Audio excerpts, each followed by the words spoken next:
अथर्व अभिघोषतयो निष्ठपो कर्मणः सांगता फलसिद्ध्यर्थे पूर्ण फलन्यासे विनियोगः इदं फलं मया देव स्थापितं पुरतस्तव तेन मे सफलावाप्तिः भवेत् जन्मनि जन्मनि शोणप्रभं सोमकलापतं सम्प्राणिस्फुरत् पञ्चशरेषु चापं प्राणप्रियं नवमि पिनाकपाणेः कोणत्रयस्थं कुलदैवतं मे हर शम्भो महादेवा विश्वेशामरवल्लभ शिवशङ्कर सर्वात्मन् नीलकण्ठ नमोऽस्तु ते विष्णुं जिष्णुं महाविष्णुं प्रभविष्णुं महेश्वरम् अनेकरूपदैत्यान्तं नमामि पुरुषोत्तमम्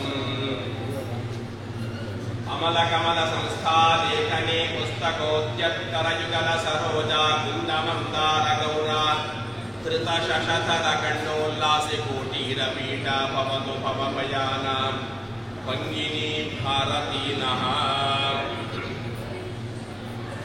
ದೇವರ ಸನ್ನಿಧಾನದಲ್ಲಿ ನಾವೆಲ್ಲ ಒಟ್ಟಾಗಿದ್ದುಕೊಂಡು ಕೈ ಮುಗಿದು ಶ್ರದ್ಧೆಯಿಂದ ಪ್ರಾರ್ಥನೆ ಮಾಡಿಕೊಳ್ಳುವಂತಹ ದೇವರನ್ನು ಸ್ವರ್ಣಗದ್ದಿಗೆಯಲ್ಲಿ ಪ್ರತಿಷ್ಠಾಪನೆ ಮಾಡಿದ ನಂತರ ಒಂದಲ್ಲ ಎರಡಲ್ಲ ಹಲವಾರು ಧಾರ್ಮಿಕ ಕಾರ್ಯಕ್ರಮಗಳನ್ನು ಎಲ್ಲ ವಿಧಾನಗಳನ್ನು ಕೂಡ ತಾಯಿ ಎಲ್ಲ ಭಕ್ತ ಜನರನ್ನು ಕೂಡ ಒಗ್ಗೂಡಿಸಿಕೊಂಡು ಯೋಗ್ಯ ರೀತಿಯಲ್ಲಿ ಮಾಡಿಸಿಕೊಂಡಿದ್ದಾಳೆ.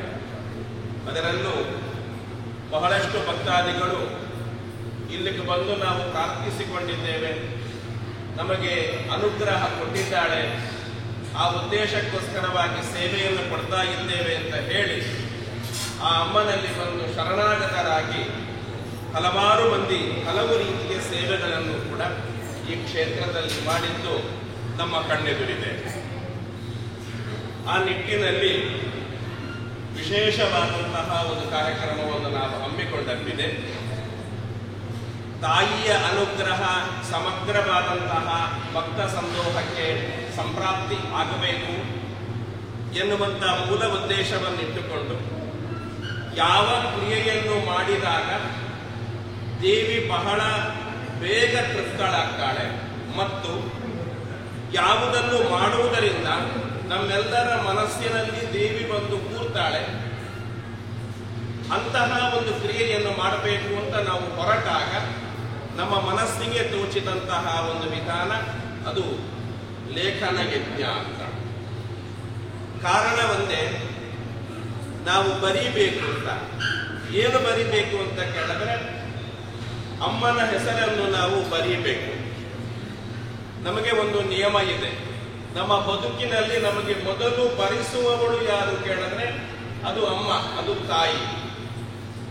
ತಾಯಿಯೇ ನಮಗೆ ಮೊದಲ ಗುರುವಾಗಿ, ತಾಯಿಯೇ ನಮಗೆ ಮೊದಲ ಪಾಠ ಶಾಲೆಯಾಗಿ ಇರುವಂತಹದ್ದಾದ್ದರಿಂದ ನಾವು ನಮಗೆ ಅಮ್ಮನ ಹೆಸರನ್ನು ನಾವು ಬರೆದಾಗ ವಿಶೇಷವಾಗಿ ಅಮ್ಮ ನಮ್ಮಲ್ಲಿ ಬಂದು ನೆಲೆಸ್ತಾಳೆ ಎನ್ನುವಂತಹ ಮೂಲ ಆಶಯವನ್ನಿಟ್ಟುಕೊಂಡು ನವದುರ್ಗಾ ಲೇಖನ ಯಜ್ಞ ಎನ್ನುವಂತಹ ಒಂದು ವಿಶಿಷ್ಟವಾದಂತಹ ಕ್ರಿಯೆಯನ್ನು ಮಾಡಿದ್ದೇವೆ. ಅದರಲ್ಲಿ ಅಮ್ಮನ 9 ಹೆಸರನ್ನು ನಾವು ಬರೀಬೇಕು. ಕಾರಣ ಏನು ಅಂತ ಹೇಳಿದ್ರೆ, ಈ 9 ಹೆಸರಿನ ಹಿಂದೆ ಒಂದು ವಿಶೇಷವಾದಂತಹ ಸಂಗತಿ ಇದೆ. ದೇವಿಯ ಕವಚವನ್ನು ಹೇಳುವಂತಹ ಸಂದರ್ಭ ವಿಶೇಷವಾಗಿ ವರಾಹ ಪುರಾಣದಲ್ಲಿ ಬ್ರಹ್ಮದೇವರು ದೇವಿಯ ಕವಚವನ್ನು ಹೇಳುವ ಸಂದರ್ಭದಲ್ಲಿ 9 ಹೆಸರುಗಳನ್ನು ಸಾಕ್ಷಾತ್ ಬ್ರಹ್ಮದೇವರೇ ಹೇಳಿದ್ದಿದೆ. ಆ 9 ಹೆಸರುಗಳು ಏನಿದೆ, ಈ 9 ಹೆಸರುಗಳನ್ನು ಯಾರು ಬರೀತಾರೆ ಮತ್ತು 9 ಹೆಸರನ್ನು ಯಾರು ಜಪಿಸ್ತಾರೆ ಅವರಿಗೆ ರಕ್ಷಕಳಾಗಿ ನಾನೇ ಬಂದು ನಿಂತೇನೆ ಎನ್ನುವಂತಹ ಮಾತನ್ನು ದೇವಿಯು ಕೂಡ ಕೊಟ್ಟಂತಿದೆ. ಆ ನಿಟ್ಟಿನಲ್ಲಿ ಕಾಪು ಅಮ್ಮ ಅದು ರಕ್ಷಣೆಯನ್ನು ಮಾಡುವಂತಹ ದೇವರೇ ಆಗಿರುವುದರಿಂದ, ನಮಗೆಲ್ಲರಿಗೂ ಕೂಡ ರಕ್ಷಕಳಾಗಿ ಇರುವುದರಿಂದ ನವದುರ್ಗಾ ಲೇಖನದ ಮುಖಾಂತರವಾಗಿ ನಮ್ಮನ್ನು ರಕ್ಷಿಸಬೇಕು ಎನ್ನುವ ಮೂಲ ಉದ್ದೇಶದಿಂದ ಈ ಒಂದು ಒಳ್ಳೆಯ ಧಾರ್ಮಿಕ ಪ್ರಕ್ರಿಯೆಯನ್ನು ಹಮ್ಮಿಕೊಂಡಿದ್ದಿದೆ. ಸಾವಿರಾರು ಭಕ್ತ ವರ್ಗದವರು ಈ ಕ್ಷೇತ್ರದಲ್ಲಿ ಬಂದು ಆ ನವದುರ್ಗಾ ಲೇಖನವನ್ನು ಬರೆದದ್ದಿದೆ. ಈ ನಿಟ್ಟಿನಲ್ಲಿ ವಿಶೇಷವಾಗಿ ದೇವರನ್ನು ಇನ್ನೂ ನಾವು ಆರಾಧಿಸಬೇಕು, ಅಮ್ಮನಿಗೆ ನಾವು ಇನ್ನೂ ತೃಪ್ತಿಪಡಿಸಬೇಕು, ಎಲ್ಲ ಭಕ್ತವರ್ಗಕ್ಕೂ ಇನ್ನೂ ಅಮ್ಮನ ಅನುಗ್ರಹ ಸಿಗಬೇಕೆನ್ನುವಂತಹ ಉದ್ದೇಶವನ್ನಿಟ್ಟುಕೊಂಡು ನಾವು ಇವತ್ತಿನ ದಿವಸ ಅಮ್ಮನಲ್ಲಿ ನಿವೇದನೆ ಮಾಡ್ತಾ ಇದ್ದೇವೆ. ಅಮ್ಮ ನಡೆದ ದಾರಿಯನ್ನು ನಾವು ನಡೆ ಅಂತ ಕರೀತೇವೆ. ಎಲ್ಲಿ ಅಮ್ಮ ಕೂತಿದ್ದಾಳೆ, ಅಮ್ಮ ಕೂತ ಜಾಗ ಯಾವುದಿದೆ ಅದು ಯಾವುದೂ ಕೂಡ ವ್ಯರ್ಥ ಅಂತ ಆಗಲಿಕ್ಕೆ ಸಾಧ್ಯವೇ ಇಲ್ಲ. ಈ ಹಿಂದೆ ಅಮ್ಮ ಎಲ್ಲಿ ಕೂತಿದ್ನೋ ಅದು ವ್ಯರ್ಥ ಆಗಲಿಲ್ಲ. ಅಲ್ಲಿ ಒಂದು ನಾವು ಸಿಂಹವನ್ನು ಇಟ್ಟಿದ್ದೇವೆ, ಅದು ಕೂಡ ವ್ಯರ್ಥ ಆಗಲಿಲ್ಲ. ಮತ್ತೆ ಮಧ್ಯಂತರ ಕಾಲಘಟ್ಟದಲ್ಲಿ ಅಮ್ಮನನ್ನು ಜೀರ್ಣೋದ್ಧಾರ ಮಾಡುವ ಉದ್ದೇಶದಲ್ಲಿ ಒಂದು ಚಾಲನೆಯಂತ ಮಾಡಿ ದೇವರನ್ನು ಒಂದು ಬಾಲಾಲಯದಲ್ಲಿ ಅಂತ ನಾವು ಇರಿಸಿದ್ದಿದೆ. ಆ ಬಾಲಾಲಯದಲ್ಲಿ ಇರಿಸಿದಂತಹ ಜಾಗವೂ ಕೂಡ, ಆ ಸ್ಥಳವೂ ಕೂಡ ಅದು ವ್ಯರ್ಥ ಆಗಲಿಕ್ಕೆ ಸಾಧ್ಯ ಇಲ್ಲ. ಕಾರಣ ಅದು ಅಮ್ಮ ನೆಲೆಯಾದ ಜಾಗ ಆಗಿರುವುದರಿಂದ ಅದೊಂದು ಪುಣ್ಯ ಭೂಮಿಯಾಗಿ ಮಾರ್ಪಾಡಾಗಿದೆ. ಆ ಉದ್ದೇಶಕ್ಕೋಸ್ಕರವಾಗಿ ಅಲ್ಲಿ ನಾವು ಏನಾದರೂ ಕರ್ಮವನ್ನು ಮಾಡಿದಾಗ ಆ ಕರ್ಮ ವಿಶೇಷವಾದಂತಹ ಫಲಪ್ರದವಾಗಿ ನಮಗೆ ಸಿಗ್ತದೆ. ಆ ಉದ್ದೇಶಕ್ಕೆ ನಾವು ನವದುರ್ಗಾ ಲೇಖನ ಎನ್ನುವಂತಹ ಈ ಯಜ್ಞವನ್ನು ಆ ಒಂದು ಪುಣ್ಯ ಭೂಮಿಯಲ್ಲಿ ಮಾಡುವಂತಹ ಸಂಕಲ್ಪದಲ್ಲಿ ಹೊರಟಿದ್ದೇವೆ. ಅದು ಕೇವಲ ಒಂದು ಭೂಮಿಯಲ್ಲ, ಅದೊಂದು ಪುಣ್ಯ ಭೂಮಿಯಾಗಿರುವುದರಿಂದ, ಅಮ್ಮ ಒಂದು ನೆಲೆಯಾದಂತಹ ಭೂಮಿಯಾಗಿರುವುದರಿಂದ ಅಲ್ಲಿ ಈ ಒಂದು ಯಜ್ಞವನ್ನು ನಾವು ಮಾಡಿದಾಗ, ನವದುರ್ಗಾ ಲೇಖನ ಯಜ್ಞವನ್ನು ಮಾಡಿದಾಗ ಅಮ್ಮ ಪರಮ ತೃಪ್ತಳಾಗ್ತಾಳೆ. ನಮ್ಮ ಬದುಕಿನ ಎಲ್ಲ ಆಶಯಗಳನ್ನು ಕೂಡ ಈಡೇರಿಸ್ತಾಳೆ. ಆ ಉದ್ದೇಶಕ್ಕೆ ಆ ಒಂದು ಭೂಮಿಯಲ್ಲಿ, ಪುಣ್ಯ ಭೂಮಿಯಲ್ಲಿ ಎಲ್ಲರೂ ಕೂಡ ಬಂದು ಅಮ್ಮನ ಹೆಸರನ್ನು 9 ಹೆಸರುಗಳನ್ನು ಲೇಖನ ಯಜ್ಞದ ಮುಖಾಂತರವಾಗಿ ಬರೆಯುವ ಸಂಕಲ್ಪದಲ್ಲಿ ನಾವು ಇವತ್ತಿನ ದಿವಸ ಹೊರಟಿದ್ದೇವೆ. ಬಹಳಷ್ಟು ಭಕ್ತ ವರ್ಗದವರು ಬಂದು ಕೇಳಿದ್ದಿದೆ, ನಾವು ಈ ಭೂಮಿಗೆ ಬಂದು ಈ ಕ್ಷೇತ್ರದಲ್ಲಿ ಅಮ್ಮನ ಹೆಸರನ್ನು ಬರೀಲಿಕ್ಕೆ ಅವಕಾಶ ಉಂಟಾ ಅಂತ ಕೇಳಿದಾಗ ನಮಗನಿಸಿದ್ದು ಏನು ಅಂತ ಕೇಳಿದ್ರೆ, ಅದು ಯಾವ ಭಕ್ತಾದಿಗಳು ಬಂದು ಕೇಳಿದ್ದಲ್ಲ, ಸ್ವತಃ ತಾಯಿಯೇ ಬಂದು ನಮ್ಮಲ್ಲಿ ಇಂತಹ ವ್ಯವಸ್ಥೆಯನ್ನು ನೀವು ಮಾಡಿ ಅಂತ ಹೇಳಲಿಕ್ಕೋಸ್ಕರವಾಗಿ ನಮ್ಮನ್ನು ತಾಯಿ ಬಂದು ಎಚ್ಚರಿಸಿದ್ದಾಳೆ ಎನ್ನುವಂತಹ ಭಾವವನ್ನು ಇಟ್ಟುಕೊಂಡು ಆ ತಾಯಿಯೇ ಕೊಟ್ಟಂತಹ ಪ್ರಚೋದನೆಗೆ ನಾವು ಅವಶರಾಗಿ ಇವತ್ತಿನ ದಿವಸ ಆ ಭೂಮಿಗೆ, ಪುಣ್ಯ ಭೂಮಿಗೆ ನಾವು ಅಮ್ಮನ ಅನುಗ್ರಹವನ್ನು ಪಡ್ಕೊಂಡು ವಿದ್ಯುಕ್ತವಾಗಿ ಪುಸ್ತಕಗಳನ್ನು ಹಿಡಿದುಕೊಂಡು ಪ್ರವೇಶ ಮಾಡಿಕೊಂಡು ಈ ಸಂದರ್ಭದಲ್ಲಿ ನಾವು ಅಮ್ಮನಲ್ಲಿ ನಿವೇದನೆ ಮಾಡಿಕೊಳ್ಳುವಂತಹದ್ದು, ಈ ಭೂಮಿಯಲ್ಲಿ ಯಾವ ಕರ್ಮವನ್ನು ಮಾಡಿದರೂ ಅನುಗ್ರಹ, ಪೂರ್ಣಾನುಗ್ರಹ ಸಿಗುವುದರಿಂದ ಆ ಒಂದು ಲೇಖನ ಯಜ್ಞದ ನವದುರ್ಗಾ ಲೇಖನ ಯಜ್ಞ ಮಂಟಪದಲ್ಲಿ ಒಂದೇ ದಿವಸ ಎಲ್ಲ ಅಮ್ಮನ ಹೆಸರುಗಳನ್ನು ಕೂಡ ಒಂದೇ ದಿವಸದಲ್ಲಿ ಬರೆಯಲಿಕ್ಕೂ ಕೂಡ ಅವಕಾಶಗಳು ಇದೆ. ಬೆಳಗ್ಗಿನ ಹೊತ್ತಿಗೆ 6 ಗಂಟೆಗೆ ಅಮ್ಮನ ದಿವ್ಯ ದರ್ಶನ ಅಂತ ಆದರೆ, ಒಂದು ದಿವಸ ಬೆಳಿಗ್ಗೆ 6 ಗಂಟೆಗೆ ಒಬ್ಬ ಭಕ್ತಾದಿಗಳು ಬಂದ್ರೆ 6 ಗಂಟೆಗೆ ಅಮ್ಮನ ದಿವ್ಯ ದರ್ಶನವಾದರೆ ಆ ಅಮ್ಮನ ಪೂಜಾದಿಗಳನ್ನೆಲ್ಲ ನೋಡಿಕೊಂಡು ಮಧ್ಯಾಹ್ನದ ತನಕ ಆ ಪೂಜೆಯನ್ನು ನಾವು ನವದುರ್ಗಾ ಲೇಖನವನ್ನು ಬರೀಲಿಕ್ಕೆ ಆಗ್ತದೆ. ಆನಂತರ ಮಧ್ಯಾಹ್ನ ಅಮ್ಮನ ಮಹಾಪೂಜೆಯನ್ನು ಕೂಡ ನೋಡಿಕೊಂಡು ಮಧ್ಯಾಹ್ನದ ನಂತರ ಸ್ವಲ್ಪ ವಿಶ್ರಾಂತಿಯನ್ನು ಪಡೆಕೊಂಡು ಮತ್ತೆ ಪುನಃ ರಾತ್ರಿ 7 ಗಂಟೆಯ ತನಕ ಅಮ್ಮನ ಹೆಸರನ್ನು ನವದುರ್ಗಾ ಲೇಖನವನ್ನು ಆ ಒಂದು ಪುಣ್ಯ ಭೂಮಿಯಲ್ಲಿ ಮಾಡಲಿಕ್ಕೆ ಅವಕಾಶವಿದೆ. ಸಾಮಾನ್ಯ ಎಲ್ಲ ಹೆಸರುಗಳನ್ನು ಕೂಡ ಬರೀಲಿಕ್ಕೆ ಒಬ್ಬರಿಗೆ 4 ರಿಂದ 4.5 ಗಂಟೆ ಬೇಕಾಗಿರುವುದರಿಂದ ಒಂದು ದಿವಸ ನಾವು ಅಮ್ಮನಿಗೋಸ್ಕರವಾಗಿ ಮೀಸಲಾಗಿ ಇಟ್ಟರೆ ಈ ಪುಣ್ಯ ಭೂಮಿಗೆ ಬಂದು ಇಡೀ ಅಮ್ಮನ ಹೆಸರನ್ನು ನಮ್ಮ ಬದುಕಿನಲ್ಲಿ ನಾವು ಬರೆದು ಅಮ್ಮನಿಗೆ ಅರ್ಪಿಸಿಕೊಳ್ಳಿಕ್ಕಾಗ್ತದೆ. ಆ ನಿಟ್ಟಿನಲ್ಲಿ ಒಂದೇ ದಿವಸದಲ್ಲಿ ಇಡೀ ಪುಸ್ತಕವನ್ನು ಬರೆದು ಅಮ್ಮನಿಗೆ ಆ ದಿವಸ ಸಾಯಂಕಾಲ ಅರ್ಪಿಸಿ ಸಮಗ್ರವಾದಂತಹ ಅಮ್ಮನ ಪೂಜೆಯನ್ನು ಕಂಡು ಅಮ್ಮನ ಭೂಮಿಯಲ್ಲಿಯೇ ಅಮ್ಮನ ಸನ್ನಿಧಾನದಲ್ಲಿಯೇ ಒಂದು ದಿವಸದ ನಮ್ಮ ಬದುಕನ್ನು ಕಳೆದುಕೊಳ್ಳಿಕ್ಕೆ ಒಳ್ಳೆಯ ಒಂದು ಸುವರ್ಣ ಅವಕಾಶ ಈ ಕ್ಷೇತ್ರದಲ್ಲಿ ಅಮ್ಮ ನಮಗೆ ಕಲ್ಪಿಸಿಕೊಟ್ಟಿದ್ದಾಳೆ.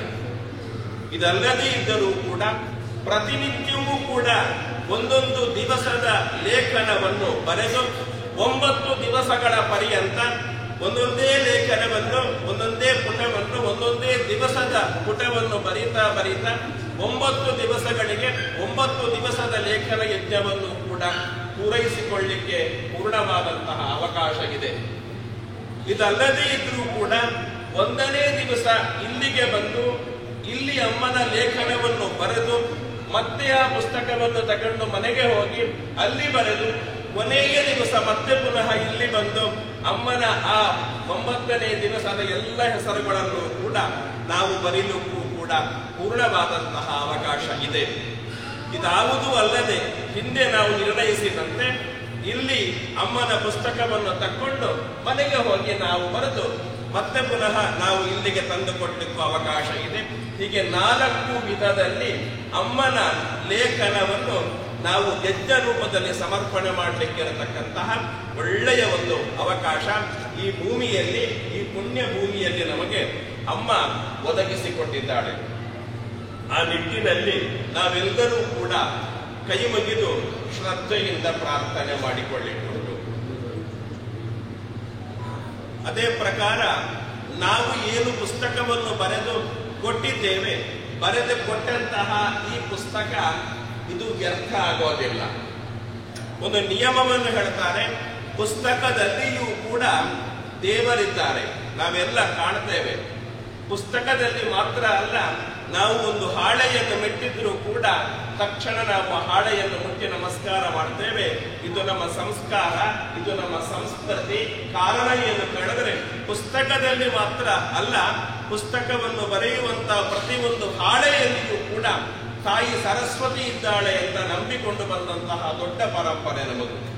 ಆ ನಿಟ್ಟಿನಲ್ಲಿ ಅಮ್ಮನ 9 ಹೆಸರುಗಳನ್ನು ಒಂದೊಂದು ಪುಟದಲ್ಲಿ 9 ಬಾರಿ 9 ದಿವಸ ಬರೆದಂತಹ ಆ ಒಂದು ಸಮಗ್ರವಾದಂತಹ ಪುಸ್ತಕ, ಅದು ಕೇವಲ ಪುಸ್ತಕ ಅಲ್ಲ, ಅದು ಪೂರ್ಣವಾದಂತಹ ಅಮ್ಮನ ಸನ್ನಿಧಾನ ಇರತಕ್ಕಂತಹ ಒಂದು ಪ್ರತೀಕ ಅಂತ ಆಗ್ತದೆ. ಅದಕ್ಕೋಸ್ಕರ ಪ್ರತಿ ವರ್ಷವೂ ಕೂಡ ಆ ಅಮ್ಮನಿಗೆ ಪುಸ್ತಕದಲ್ಲಿರತಕ್ಕಂತಹ ವಾಗೀಶ್ವರಿ ಮಾತೆಗೆ ಪ್ರತಿ ವರ್ಷವೂ ಕೂಡ ಪೂಜೆ ಮಾಡಲಿಕ್ಕುಂಟು.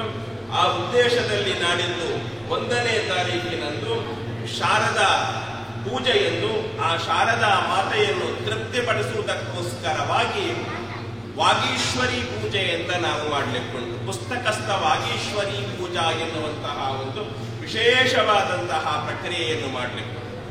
ಯಾವೆಲ್ಲ ಭಕ್ತಾದಿಗಳು ಈ ಕ್ಷೇತ್ರಕ್ಕೆ ಬಂದು ಪುಸ್ತಕವನ್ನು ಬರೆದು ಅರ್ಪಿಸಿದ್ದಾರೋ ಅವರೆಲ್ಲರೂ ಬರೆದಂತಹ ಪುಸ್ತಕಕ್ಕೆ ನಾವು ಪೂಜಿಸಲಿಕ್ಕುಂಟು. ನಾವು ಇಲ್ಲಿ ಪೂಜಿಸುವಂತಹ ಪುಸ್ತಕದಲ್ಲಿ ನೀವು ಬರೆದ ಹಸ್ತಾಕ್ಷರ ಇದ್ದಾಗ ಅಮ್ಮನ ಅನುಗ್ರಹ ನಿಮ್ಮ ಹಸ್ತದಲ್ಲಿ ಪ್ರಾಪ್ತಿಯಾಗ್ತದೆ, ನಿಮ್ಮ ಕೈಯಲ್ಲಿ ಅಮ್ಮನ ಅನುಗ್ರಹಗಳು ಸಂಪ್ರಾಪ್ತಿಯಾಗ್ತದೆ. ಏನು ಪ್ರಾರ್ಥನೆ, ಆ 2 ಕೈಗಳನ್ನು ನೀವು ಬರೆದಂತಹ ಪುಸ್ತಕ, ಆ ಪುಸ್ತಕಕ್ಕೆ ಇಲ್ಲಿ ಪೂಜೆಯಾದಾಗ ಕೈ ಮುಗಿದು ನೀವು ಅಮ್ಮ ಅಂತ ಹೇಳಿದಾಗ ನೀವು ಬರೆದ ಪುಸ್ತಕದ ಪುಸ್ತಿಕೆಯ ಆ ಅಕ್ಷರಗಳು ಅಮ್ಮನಿಗೆ ನೆನಪಾಗ್ತದೆ. ನೀವು ಎಲ್ಲಿದ್ರೂ ಕೂಡ ನಮಗೆ ಬೇಕಾಗಿರುವಂತಹ ಅನುಗ್ರಹವನ್ನು ತಾಯಿ ಮಾಡ್ತಾಳೆ. ಆ ನಿಟ್ಟಿನಲ್ಲಿ ಬರೆದ ಪುಸ್ತಕದಲ್ಲಿ ಅಮ್ಮನನ್ನು ಕಾಣಬೇಕೆನ್ನುವಂತಹ ಉದ್ದೇಶವನ್ನು ಕೂಡ ಇಟ್ಟುಕೊಂಡು ಪುಸ್ತಕಸ್ಥ ವಾಗ್ದೇವತಾ ಪೂಜಾ ಎನ್ನುವಂತಹ ಪ್ರಕ್ರಿಯೆಯನ್ನು ನಾಡಿದ್ದು 1ನೇ ತಾರೀಕಿಗೆ ನಾವು ಆರಂಭ ಮಾಡ್ತಾ ಇದ್ದೇವೆ. ಇದು ಕೇವಲ ಆರಂಭ ಮಾತ್ರ. ಪ್ರತಿ ವರ್ಷವೂ ಕೂಡ ಇದೇ ರೀತಿಯಲ್ಲಿ ವಾಗ್ದೇವತಾ ಪೂಜೆಯನ್ನು ನಾವು ಮಾಡಲಿಕ್ಕುಂಟು. ಎಲ್ಲ ಭಕ್ತ ಸಂದೋಹಗಳು ಕೂಡ, ಎಲ್ಲ ಭಕ್ತಾದಿಗಳು ಕೂಡ, ಯಾಕಂದ್ರೆ ಇದು ನಿಯಮಿತವಾದಂತಹ ಒಂದು ಪುಸ್ತಕ ಆಗಿರುವುದರಿಂದ 99,999 ಈ ಇಷ್ಟು ಪುಸ್ತಕ ಬಿಟ್ಟು ಒಂದು ಪುಸ್ತಕವೂ ಕೂಡ ಹೆಚ್ಚಾಗಿ ನಮಗೆ ಸಿಗಲಿಕ್ಕೆ ಸಾಧ್ಯ ಇಲ್ಲ. ಇದೊಂದು ದೊಡ್ಡ ಸುವರ್ಣ ಅವಕಾಶ ಅಂತ ಹೇಳ್ತಾ, ವಿಶೇಷವಾಗಿ ಅಮ್ಮನ ಅನುಗ್ರಹವನ್ನು ನಾವು ಪಡೆದುಕೊಳ್ಳಲಿಕ್ಕೆ ನಾವು ಅಮ್ಮ ಎಂದು ಕೈ ಮುಗಿಯುವಾಗ ನಮ್ಮ ಕೈಯಿಂದ ಬರೆದಂತಹ ಪುಸ್ತಕವನ್ನು ನಾವು ಅಮ್ಮನಿಗೆ ಅರ್ಪಣೆ ಮಾಡಿದಾಗ ಪ್ರತಿನಿತ್ಯವೂ ಅಮ್ಮನಿಗೆ ನಮ್ಮ ನೆನಪಾಗುವಂತಹ ದೊಡ್ಡ ಒಂದು ಮಾಧ್ಯಮ ಅದು ನವದುರ್ಗಾ ಲೇಖನ ಯಜ್ಞ. ಅದರ ಒಟ್ಟಿಗೆ ಒಂದು ಶಾಶ್ವತ ಸೇವೆ ಎನ್ನುವಂತಹ ಒಂದು ಪ್ರಕ್ರಿಯೆಯೂ ಕೂಡ ಇದೆ. ಅಮ್ಮನ ಪುಸ್ತಕವನ್ನು ಬರೆದು ನಾವು ಅಮ್ಮನಿಗೆ ಅರ್ಪಿಸಿದಾಗ ಅದು ಕೇವಲ ಪುಸ್ತಕವಾಗುವುದಿಲ್ಲ, ಅದು ವಾಗ್ದೇವತೆಯಾಗಿ ಅಮ್ಮನಿಗೆ ನಮ್ಮ ಉದ್ದೇಶದಲ್ಲಿ ಶಾಶ್ವತವಾದಂತಹ ಪೂಜೆಯೂ ಕೂಡ ನೆರವೇರಲಿಕ್ಕೆ ಒಂದು ಒಳ್ಳೆಯ ಮಾಧ್ಯಮ ಆಗ್ತದೆ, ಅದು ಈ ಪುಸ್ತಕ. ಆ ನಿಟ್ಟಿನಲ್ಲಿ ನಾವೆಲ್ಲರೂ ಕೂಡ ಕೈ ಮುಗಿದು ಶ್ರದ್ಧೆಯಿಂದ ಪ್ರಾರ್ಥಿಸಿಕೊಳ್ಳಬೇಕು. ವಿಶೇಷವಾಗಿ ಮಕ್ಕಳು, ಅಷ್ಟು ಮಾತ್ರ ಅಲ್ಲ, ವಿದ್ಯೆಯನ್ನು ಓದುವಂತಹ ಎಲ್ಲ ವಿದ್ಯಾರ್ಥಿಗಳು ಕೂಡ ಈ ಪುಸ್ತಕವನ್ನು ಬರೀಬೇಕು. ಕಾರಣ ಒಳ್ಳೆಯ ವಿದ್ಯಾರ್ಜನೆ ನಮಗೆ ಸಂಪ್ರಾಪ್ತಿಯಾಗಬೇಕು ಅಂತ.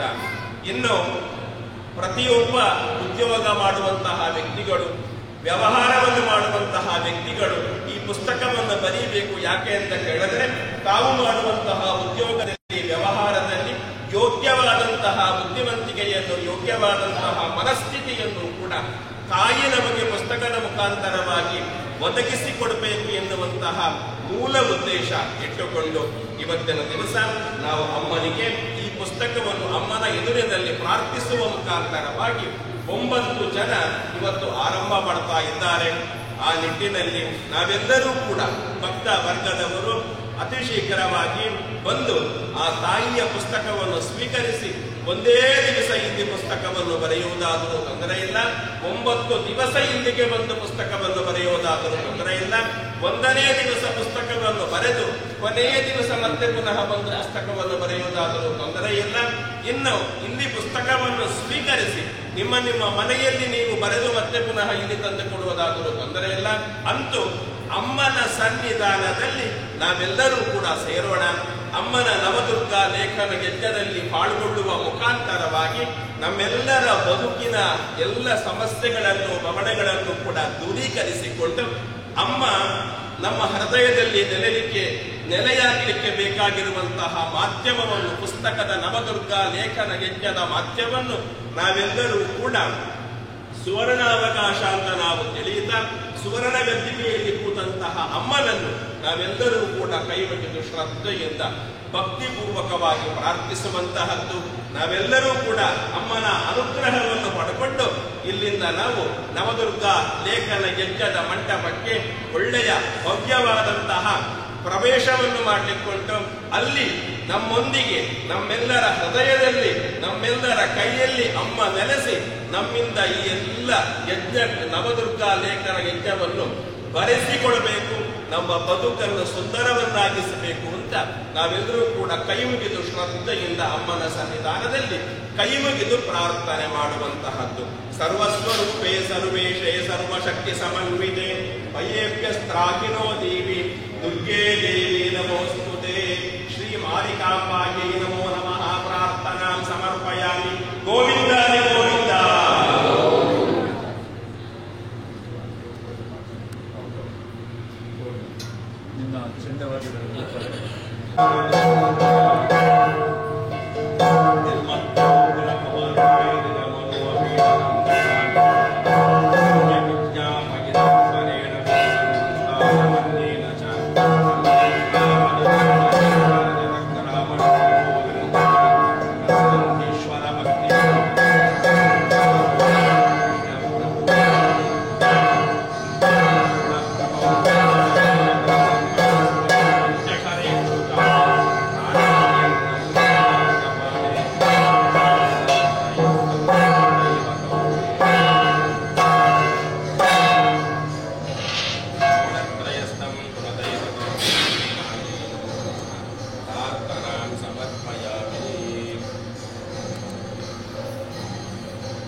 Mrs. Barendara Namagala,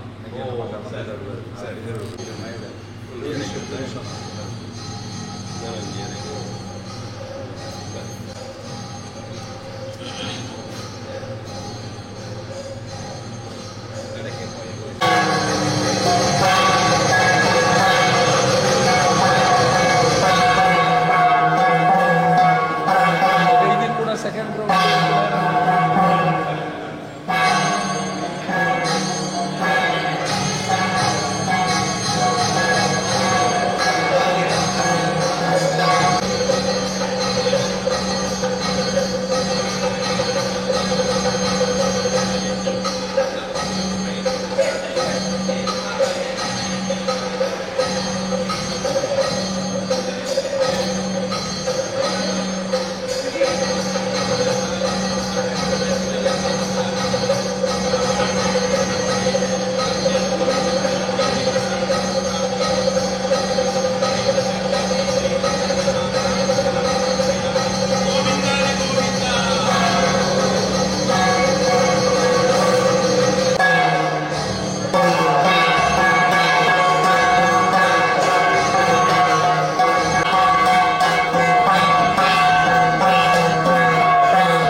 प्राणप्रियं नौमि पिनाकपाणेः कोणत्रयस्थं कुलदैवतं मे आदित्यादिनवग्रहाः उपकराः मेषादयो राशयो नक्षत्राणि सयोगराशितुदयः तद्देवतास्तद्गणाः मासाब्दार्तवस्तदेव दिवसा सन्ध्यास्तथा रात्रयः सर्वे स्थावरजङ्गमाः प्रतिदिनं कुर्वन्तु नो मङ्गलम्.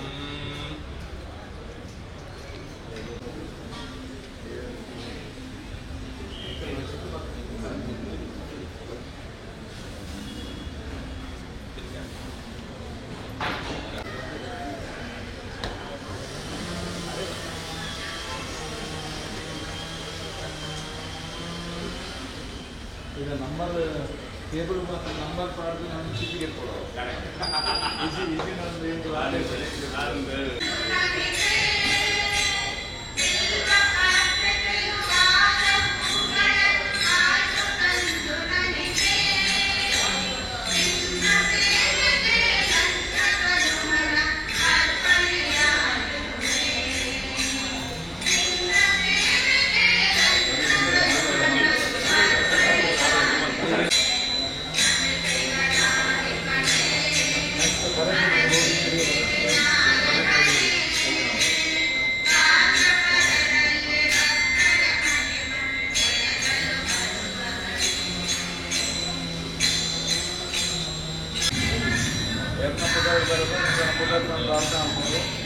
ಅಮ್ಮನ ಜಾಗದ ಶಾಶ್ವತ ಸೇವೆ ಕೊಡಿಸಲಕ್ಕಾವು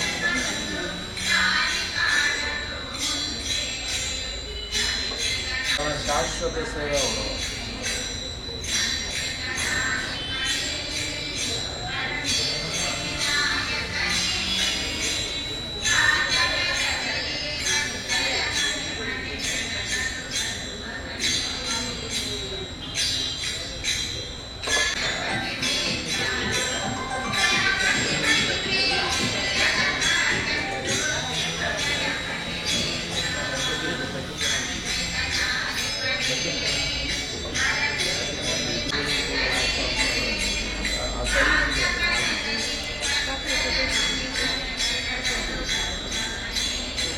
ಸದಸ್ಯರವರನ್ನು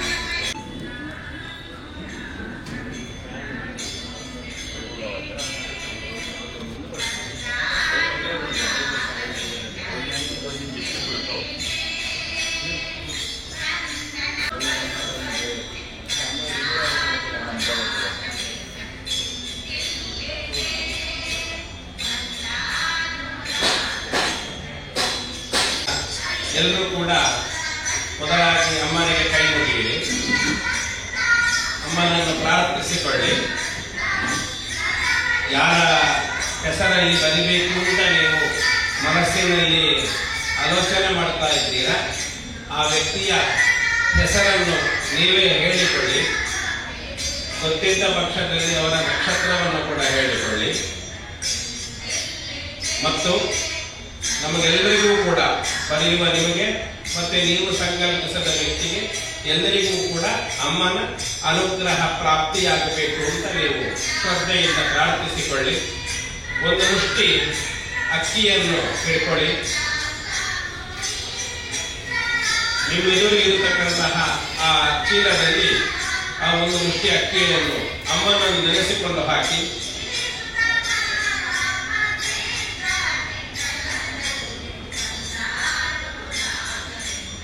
ಅದನ್ನು ಅದೇ ತಟ್ಟೆಯಲ್ಲಿ ಇಟ್ಟುಬಿಡಿ.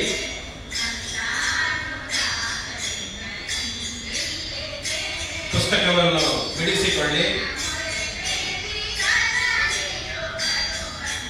ಎಲ್ಲ ಪ್ರಾರ್ಥಿಸಿಕೊಳ್ಳಿ. ಇದು ಕೇವಲ ಬರೆಯುವಂತಹ ಒಂದು ಪುಸ್ತಿಕೆ ಮಾತ್ರ ಅಲ್ಲ, ಇದು ಅಮ್ಮನ ಒಂದು ಸಂವಿಧಾನ ಇರತಕ್ಕಂತಹ ಪುಸ್ತಕ ಆಗಿರುವುದರಿಂದ ನೀವು ಬರೆಯುವಾಗ ಅಮ್ಮ ನಿಮ್ಮೊಟ್ಟಿಗೆ ಬಂದು ನಿಮ್ಮೊಂದಿಗೆ ಬಂದು ಹೇಗೆ ಹುಟ್ಟಿದ ಮಗುವಿಗೆ ತಾಯಿ ಬಂದು ಅಕ್ಷರಾಭ್ಯಾಸವನ್ನು ಮಾಡಿಸಿ ತಾಯಿ ಬಂದು ಬರೆಸ್ತಾಳೋ ಅದೇ ಪ್ರಕಾರ ನೀವೆಲ್ಲ ಇವತ್ತು ಕೂತು ಬರಿತಾ ಇದ್ದೀರಾ. ನೀವು ಬರೆಯುವುದಲ್ಲ, ನಿಮ್ಮ ಕೈ ಹಿಡಿದು ತಾಯಿ ಬರೆಸ್ತಾ ಇದ್ದಾಳೆ. ನಮ್ಮಲ್ಲಿ ನಮ್ಮೊಳಗಡೆ ತಾಯಿ ನಿಂತು, ನಮ್ಮ ಪಕ್ಕದಲ್ಲಿ ತಾಯಿ ನಿಂತು ನಮ್ಮ ಕೈ ಹಿಡಿದು ಈ ಲೇಖನ ಯಜ್ಞವನ್ನು ಬರೆಸ್ತಾ ಇದ್ದಾಳೆ. ಇದರಿಂದ ನಮ್ಮೆಲ್ಲರ ಬದುಕು ಕೂಡ ಅದು ಪಾವನ ಆಗ್ತದೆ, ನಮ್ಮೆಲ್ಲರ ಬದುಕು ಕೂಡ ಬೆಳಗ್ತದೆ ಅಂತ ಅರ್ಥ.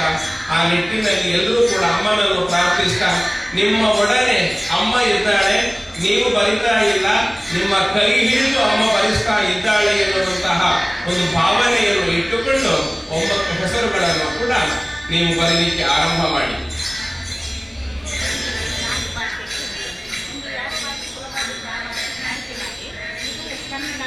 ಇದನ್ನು 99 ಸಾಲಲ್ಲಿ ಬರೀಬೇಕು. 99 ಸಲ ಅಂತ ಹೇಳಿದ್ರೆ ಇಲ್ಲಿ ಫುಲ್ ಇಡೀ ಪೇಜ್ ಬರೀಬೇಕು. ಹಾಗೆ ಮತ್ತೆ ಇಲ್ಲಿ ಕಾಪು ಮಾರಿಯಮ್ಮನಿಗೆ ಸಮರ್ಪಣೆ ಮಾಡುವಾಗ ಇಲ್ಲಿ ಶ್ರೀ ಕಾಪು ಮಾರಿಯಮ್ಮನ ಬಾಕ್ಸಲ್ಲಿ ಹಾಗೆ 9 ದಿವಸ ಅದು 9 ದಿವಸ ಉಂಟು. 9th ಡೇ ತನಕ ಉಂಟು.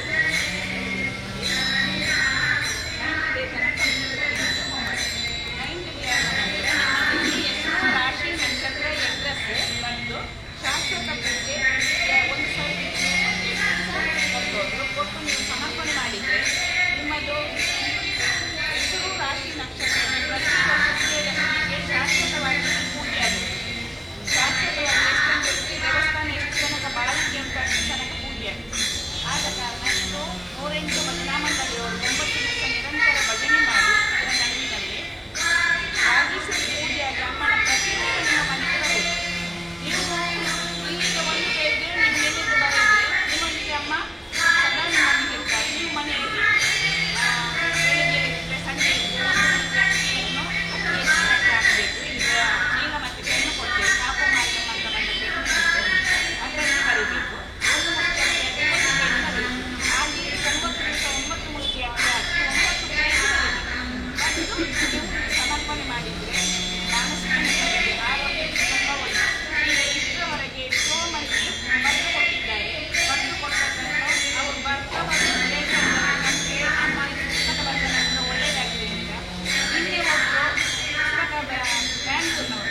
ಬೆಳಗ್ಗೆ ಬನ್ನಿ, ಬರುವಾಗ ನಮಗೆ ಫೋನ್ ಮಾಡಿ ಬನ್ನಿ. ಇಲ್ಲ ಅಂತ ಹೇಳಿದ್ರೆ 9 ಜನ ಮಾತ್ರ ಬರಲಿಕ್ಕೆ ಇಲ್ಲ.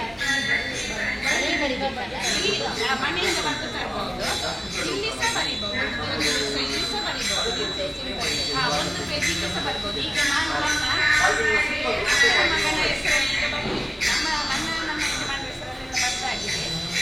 ಅವನ ಹೆಸರು ಶಾಶ್ವತ ಪೂಜೆ ಆಗಲಿ. ಶಾಶ್ವತ ಪೂಜೆ ಅಂತ ಹೇಳಿದ್ರೆ ಪ್ರತಿ ವರ್ಷ ಆಗಲಿಕ್ಕೆ 1,500 ವರ್ಷ ಮೇಲ್ಪಟ್ಟು ಬಾಡಿಗೆ ಮಾಡುವ ದೇವಸ್ಥಾನ. ಈಗ ನಮ್ಮ 15 ಪೀಳಿಗೆ ತನಕ ಪೂಜೆ ಆಗ್ತಾ ಇದೆ.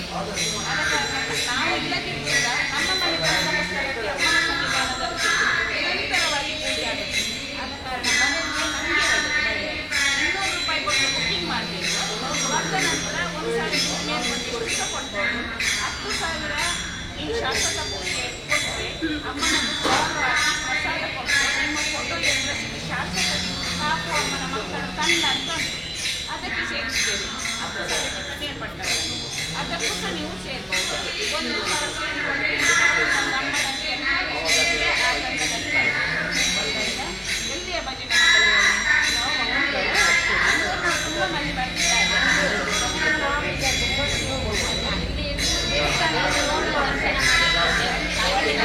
ನಿಮಗೆ ವಿಷಯ ಗೊತ್ತಾದ್ರೆ ನೀವು ಯಾವಾಗ ಸಹ ಬಂದು ಬರೀಬಹುದು. 9 ಭಜನೆ ಖಂಡಿತ ಗೊತ್ತಿಲ್ಲ ಅಲ್ಲ, ಬನ್ನಿ ಆ ದಿವಸವೇ ಇಲ್ಲಿ ನೀವು ಫೋನ್ ನಂಬರ್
ನಮಃ.